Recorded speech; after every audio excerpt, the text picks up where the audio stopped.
지금 전 세계가 한국 따라하기로 난리가 났다고 합니다. 미국 실리콘밸리에서 시작된 이 움직임이 이제 유럽을 넘어 아시아까지 무시무시하게 퍼지고 있다고 하는데요. 그 사연 바로 들어보겠습니다. 1초면 누르실 수 있는 구독, 좋아요는 사랑입니다.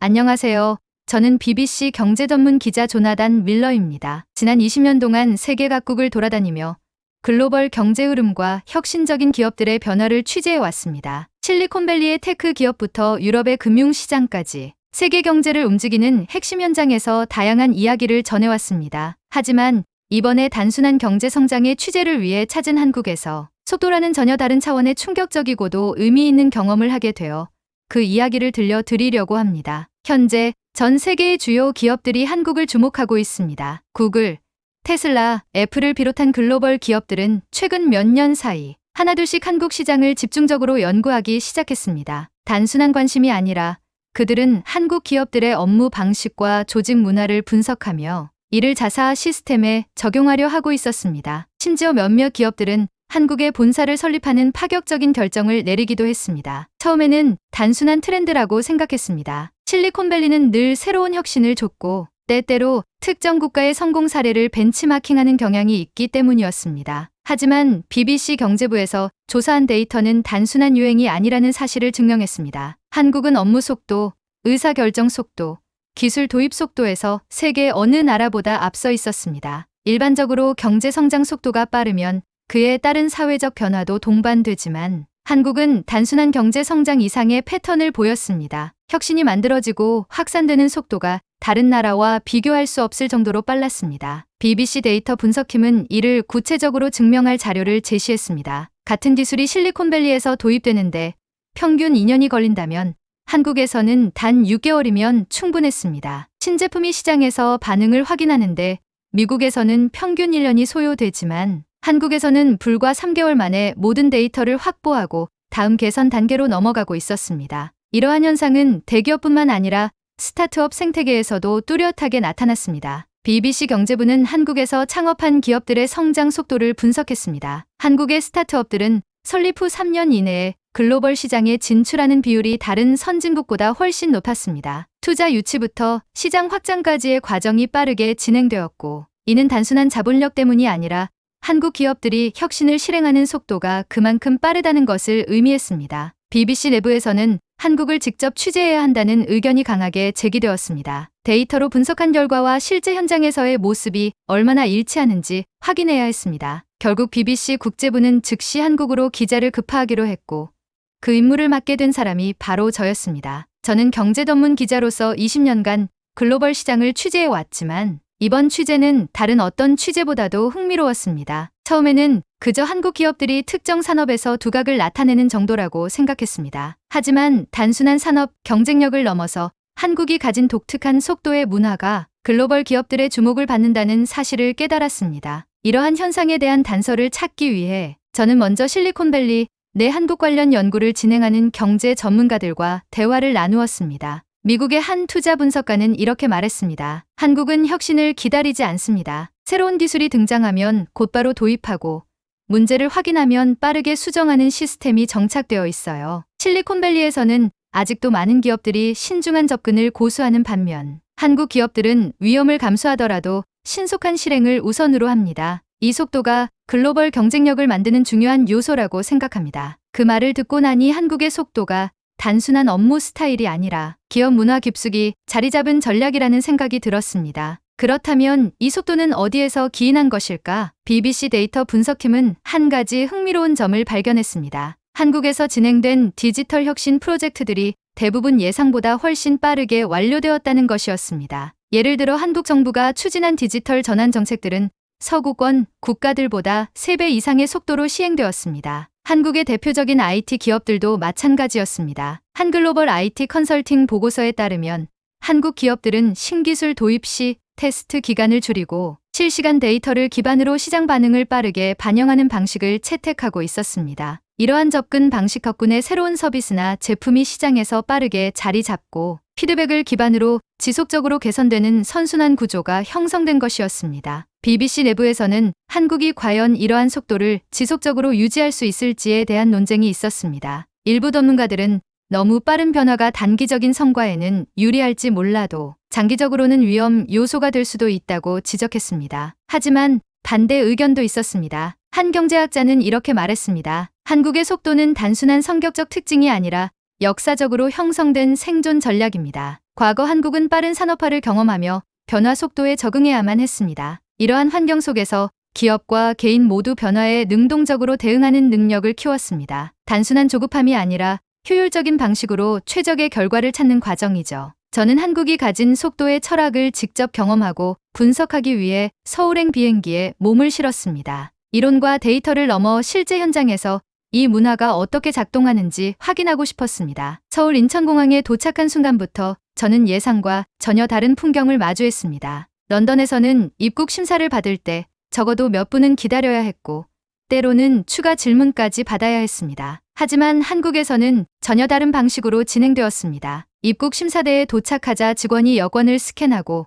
지문과 얼굴 인식을 빠르게 진행했습니다. 불과 15초 만에 모든 과정이 끝났습니다. 대기줄이 거의 없었고 사람들이 신속하게 움직이는 모습이 인상적이었습니다. 런던이었다면 기본적으로 3분 이상 걸렸을 것이고 심사관이 여권을 한 장 한 장 넘기며 확인하는 과정이 길어졌을 것입니다. 하지만 한국에서는 모든 것이 자동화된 듯 매끄럽게 진행되었습니다. 저는 공항을 나와 택시에 탔을 때 또 한 번 놀랐습니다. 런던에서는 택시 기사에게 목적지를 말하면 대개 가장 익숙한 경로로 이동했지만 서울에서는 달랐습니다. 기사님은 목적지를 듣자마자 휴대폰 내비게이션을 이용해 3가지 경로를 실시간으로 분석하더니 가장 빠른 길을 추천해 주었습니다. 지금 강남 쪽이 막히니 우회하는 게 좋겠습니다. 30분이면 도착할 겁니다. 그 순간 저는 경로를 미리 분석해주는 시스템에 감탄하지 않을 수 없었습니다. 런던에서는 비슷한 거리를 이동하는데 최소 1시간이 걸리는데 이곳에서는 모든 것이 최적화되어 있었습니다. 차량 흐름을 실시간으로 파악하고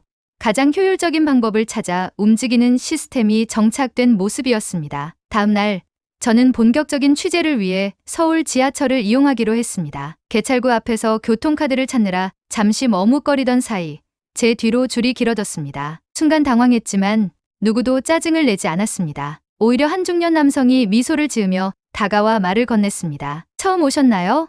이쪽에 태그하시면 됩니다. 그 순간 또 한 번 놀랐습니다. 런던이었다면 짜증 섞인 한숨이 나왔을 상황인데 여기서는 사람들이 기다려주고 심지어 도움까지 주었습니다. 주변을 둘러보니 모두가 빠르게 움직이면서도 차분한 모습이었습니다. 지하철 내부에서도 차이는 더욱 뚜렷하게 드러났습니다. 전광판에는 다음 열차 도착 시간이 정확히 표시되어 있었고 실제로 열차는 예고된 시간에 맞춰 정시에 도착했습니다. 런던의 지하철에서는 예기치 않은 연착이 흔하고 열차 운행 일정이 불규칙한 경우가 많았습니다. 하지만 서울에서는 모든 것이 체계적으로 운영되고 있었습니다. 열차 안의 풍경도 달랐습니다. 사람들은 대부분 조용히 휴대폰을 보거나 책을 읽고 있었습니다. 런던 지하철에서는 흔히 볼 수 있는 소란스러움이나 혼잡한 분위기가 느껴지지 않았습니다. 효율적이면서도 정리된 모습이 인상적이었습니다. 서울의 한 스타트업 기업을 방문했을 때는 또 다른 차이를 경험했습니다. 약속된 시간보다 10분 일찍 도착했는데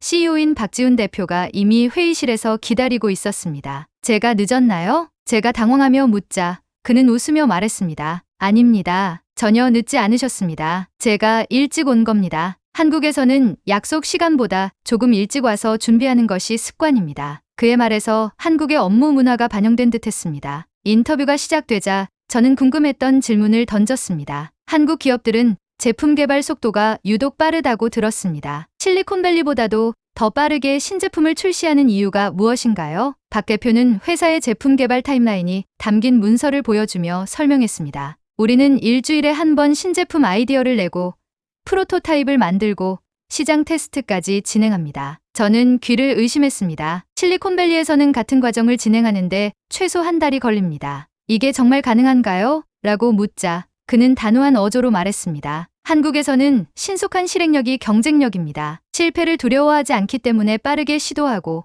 빠르게 수정하며 최적의 결과를 찾아갑니다. 그의 말은 저에게 또 다른 시각을 열어주었습니다. 한국 기업들은 무조건 빠르게 움직이는 것이 아니라 속도와 실행력을 기반으로 혁신을 이루고 있었습니다. 점심시간이 되어 우리는 함께 회사 근처 식당으로 향했습니다. 식당에 도착하자마자 직원들은 메뉴를 빠르게 선택하고 주문을 마친 후 자리에 앉았습니다. 그런데 단순히 식사를 빨리 끝내려는 것이 아니었습니다. 음식을 여유롭게 즐기면서도 시간을 효율적으로 활용하고 있었습니다. 일부는 식사를 마친 후 노트북을 열어 짧은 업무를 보거나 카페로 이동해 개인적인 시간을 보내는 모습이었습니다. 박 대표에게 이유를 묻자 그는 웃으며 말했습니다. 한국 직장인들은 시간을 매우 효율적으로 사용합니다. 점심시간을 단순히 식사만 하는 시간으로 보내지 않아요. 개인적인 일을 하거나 자기 개발을 위한 시간을 확보하는 것이죠. 그의 말을 들으며 저는 한국의 속도가 단순한 조급함이 아니라 시간을 최적화하는 문화에서 비롯된 것임을 실감했습니다. 그날 저녁 호텔로 돌아와 하루 동안의 경험을 정리하며 한 가지 확신이 들었습니다. 한국의 속도는 단순한 업무 스타일이 아니라 사회 전체에 걸쳐 정착된 하나의 철학이었습니다. 모든 시스템이 효율적으로 설계되어 있고 사람들은 자연스럽게 그 시스템 속에서 가장 최적화된 방식으로 움직이고 있었습니다. 다음 날부터 저는 본격적인 취재를 시작하기로 했습니다. 한국의 기업들은 어떻게 이 속도를 유지하는지, 정부와 사회는 이를 어떻게 뒷받침하는지, 그리고 무엇보다 이 속도가 한국의 미래에 어떤 영향을 미칠 것인지 확인해야 했습니다. 하지만 저는 아직 이 모든 것이 단순한 문화적 차이라고 생각하고 있었습니다. 한국에서의 경험이 단순한 시작에 불과하다는 사실을 깨닫는 데는 오랜 시간이 걸리지 않았습니다. 서울에서의 며칠 동안 저는 한국의 빠른 속도를 피부로 느꼈습니다. 하지만 여전히 궁금했습니다. 한국은 왜 이렇게 빠른 속도를 유지하게 되었을까? 단순히 효율적인 시스템과 기술 발전만으로 설명할 수 없는 부분이 많았습니다. 마치 이 사회 전체가 오랜 시간 동안 속도를 생활의 일부로 받아들이고 자연스럽게 적용해 온 것처럼 느껴졌습니다. 이 의문을 풀기 위해 저는 한국의 사회학 전문가를 만나기로 했습니다. 오랜 시간 한국 사회의 변화를 연구해 온 권위자인 김 교수와 인터뷰를 진행할 예정이었습니다. 교수님이 재직 중인 대학 캠퍼스를 찾았을 때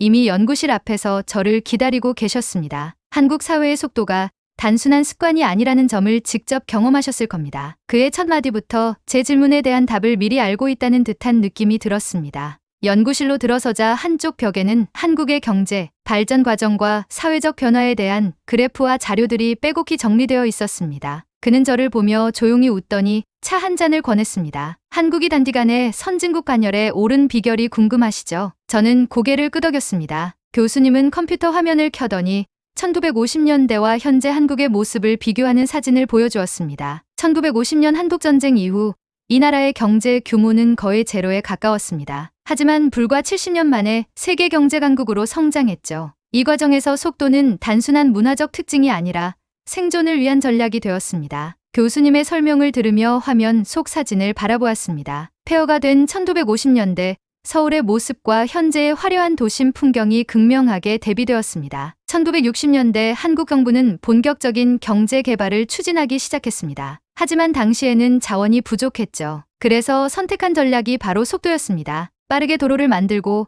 빠르게 공장을 세우고 빠르게 제품을 수출해야만 경쟁력을 가질 수 있었죠. 그는 1960년대에 건설된 경부고속도로의 사례를 들며 설명을 이어갔습니다. 외국 전문가들은 경부고속도로 건설에 최소 10년이 걸릴 것이라고 예상했습니다. 하지만 한국은 이를 단 2년 반 만에 완공했습니다. 노동자들은 밤낮 없이 일했고 사람들은 목표를 달성하기 위해 속도를 높이는 것이 당연한 일이라고 여겼습니다. 결국 이 과정이 한국 사회 전반에 퍼지게 되었죠. 그때 저는 문득 현재 한국에서 경험했던 것들이 떠올랐습니다. 지하철, 도로, 기업 문화까지 모든 것이 신속하고 효율적으로 움직이는 모습이 단순한 선택이 아니라 역사 속에서 형성된 필연적인 흐름이라는 것을 이해하기 시작했습니다. 1997년 IMF 외환위기 당시에도 한국의 속도는 위기 극복의 핵심 요소였습니다. 그가 화면을 넘기자 IMF 외환위기 당시의 뉴스 영상이 재생되었습니다. 실직자들이 넘쳐나고 기업들이 도산하는 장면이 이어졌습니다. 하지만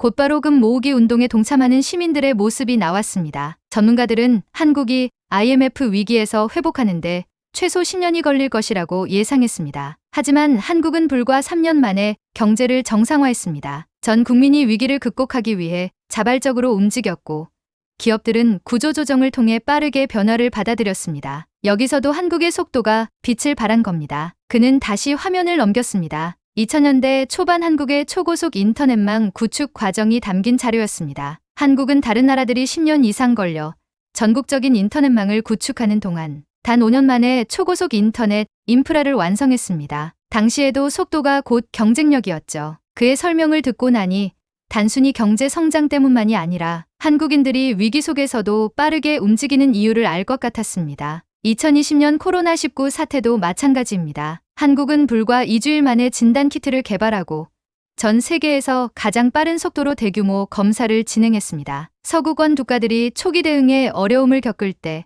한국은 이미 체계적인 방역 시스템을 구축하고 있었습니다. 이런 신속한 대응은 한국 사회가 오랜 시간 동안 속도를 생활의 일부로 받아들이고 활용했기 때문에 가능했던 것이죠. 교수님의 설명은 저에게 강한 인상을 남겼습니다. 한국의 속도는 단순한 문화적 특성이 아니라 역사적 경험을 통해 몸에 배어 온 생존 전략이었습니다. 그렇다면 현재 한국의 젊은 세대는 이 속도를 어떻게 받아들이고 있습니까? 제가 궁금했던 점을 묻자 교수님은 잠시 생각하더니 답했습니다. 예전 세대가 무조건 빠르게 움직이는 것을 중요하게 여겼다면 요즘 세대는 속도를 유지하면서도 효율성을 극대화하는 방향으로 변화하고 있습니다. 그는 최근 한국의 기업 문화를 예로 들었습니다. 과거에는 야근을 해서라도 일을 빨리 끝내는 것이 미덕이었지만 이제는 다릅니다. 업무 시간을 줄이고 자동화 시스템을 적극적으로 활용하면서도 결과물을 빠르게 만들어내는 방식으로 변하고 있습니다. 그의 말처럼 한국의 젊은 세대는 단순히 속도가 빠른 것이 아니라 스마트한 속도를 추구하고 있었습니다. 한국의 속도는 이제 빨리빨리에서 효율적인 속도로 진화하고 있습니다. 단순히 빨리 하는 것이 아니라 중요한 일을 정확한 타이밍에 최적의 방식으로 실행하는 것이죠. 교수님의 설명을 듣고 나니 한국의 속도가 어떻게 발전해왔고 앞으로 어떻게 변화해 갈지에 대한 명확한 그림이 그려졌습니다. 한국 사회는 단순히 조급해서 빠르게 움직이는 것이 아니라 생존을 위해 효율성과 속도를 조화롭게 발전시켜 왔습니다. 그리고 이제 그 속도는 더욱 정교하게 다듬어지고 있었습니다. 인터뷰를 마치고 연구실을 나오며 저는 다시 한번 서울의 풍경을 바라보았습니다. 사람들은 여전히 빠르게 움직이고 있었지만 그 속도는 무질서하거나 조급한 것이 아니었습니다. 마치 잘 조율된 기계처럼 각자의 자리에서 최적의 움직임을 만들어내고 있었습니다. 이제 저는 확신할 수 있었습니다. 한국의 속도는 단순한 습관이 아니라 위기 속에서 살아남기 위한 전략이었고 이제는 미래를 선도하는 경쟁력이 되고 있었습니다. 취재를 마친 후 저는 깊은 생각에 잠겼습니다. 처음 한국에 도착했을 때만 해도 이곳의 빠른 속도가 단순한 문화적 특징이라고 생각했습니다. 하지만 며칠 동안 서울을 직접 경험하고 전문가들과 인터뷰를 진행하면서 그 생각이 완전히 바뀌었습니다. 한국의 속도는 단순한 빨리빨리가 아니었습니다. 그것은 오랜 역사적 경험 속에서 생존을 위해 형성된 전략이었고 이제는 미래의 경쟁력으로 자리 잡고 있었습니다. 이제 전 세계가 한국의 속도를 배우고 있습니다. 실리콘밸리에서는 한국식 빠른 의사결정 방식을 연구하고 있었습니다. 실리콘밸리는 혁신의 중심지로 불리지만 의외로 기업 내 의사결정 과정은 오래 걸리는 경우가 많습니다. 새로운 제품을 개발할 때 몇 개월씩 걸리는 시장 조사, 신중한 검토, 그리고 반복되는 회의가 이어지곤 합니다. 하지만 한국 기업들은 그런 과정에서도 속도를 유지하고 있었습니다. 일단 실행하고 시장의 반응을 빠르게 분석한 후 즉각적인 개선을 거치는 방식이었습니다. 실리콘밸리의 한 기업 관계자는 인터뷰에서 이렇게 말했습니다. 한국 기업들은 단순히 빠른 것이 아니라 중요한 결정을 신속하게 내리고 즉각적으로 실행하는 능력을 갖추고 있습니다. 우리는 그 점을 배우고 싶습니다. 독일 자동차 업계도 한국의 애자일 방식을 도입하기 시작했습니다. 독일 자동차 산업은 전통적으로 완벽주의를 추구하는 것으로 유명합니다. 그들은 오랫동안 신중한 설계와 검토 과정을 거쳐야만 새로운 모델을 출시하는 경향이 있었습니다. 하지만 최근에는 시장의 변화 속도가 빨라지면서 한국식 빠른 개발 방식을 연구하고 있었습니다. 독일의 한 자동차 엔지니어는 저에게 이렇게 말했습니다. 한국의 전기차 산업은 불과 몇 년 만에 엄청난 성장을 이뤄냈습니다. 우리는 여전히 완벽한 제품을 만들기 위해 시간이 걸리지만 한국 기업들은 신속하게 시제품을 만들고 소비자의 피드백을 반영해 제품을 개선하는 방식을 택합니다. 이 과정에서 우리는 중요한 교훈을 얻고 있습니다. 중국도 한국의 속도를 주목하고 있었습니다. 특히 한국 드라마 제작 방식이 중국 콘텐츠 업계에 큰 영향을 주고 있었습니다. 한국 드라마는 기획부터 제작, 방영까지 평균 6개월에서 1년이면 충분하지만 중국에서는 같은 작업이 2, 3년이 걸리는 경우가 많습니다. 이에 따라 중국의 여러 제작사들은 한국식 제작 방식을 연구하며 제작 기간을 단축하는 방법을 도입하고 있었습니다. 중국의 한 콘텐츠 제작자는 이렇게 말했습니다. 한국 드라마는 빠른 제작 속도에도 불구하고 높은 완성도를 유지하고 있습니다. 우리는 그 비결을 연구하고 있으며 한국의 제작 방식을 도입해 더 효율적인 시스템을 구축하려고 합니다. 영국의 국가보건서비스 NHS도 한국의 의료 시스템을 연구하고 있었습니다. 코로나19 팬데믹 당시 한국의 신속한 방역 대응은 전 세계적으로 큰 주목을 받았습니다. 영국에서는 진단키트 개발과 보급에만 몇 주에서 몇 달이 걸렸지만 한국은 불과 2주일 만에 자체 진단키트를 개발하고 대량 생산 체제를 갖추었습니다. NHS 관계자는 인터뷰에서 이렇게 말했습니다. 우리는 한국의 속도와 체계적인 시스템이 어떻게 결합되어 효과적인 방역이 가능했는지를 분석하고 있습니다. 한국의 모델을 참고해 영국 의료 시스템의 대응 속도를 높이는 방안을 마련하고 있습니다. 이처럼 한국의 속도 문화는 이제 단순한 국가적 특징이 아니라 글로벌 스탠더드로 자리 잡고 있었습니다. 세계 각국의 기업과 기관들이 한국의 방식을 배우고 도입하고 있는 것입니다. 호텔로 돌아오는 길, 저는 서울의 야경을 바라보며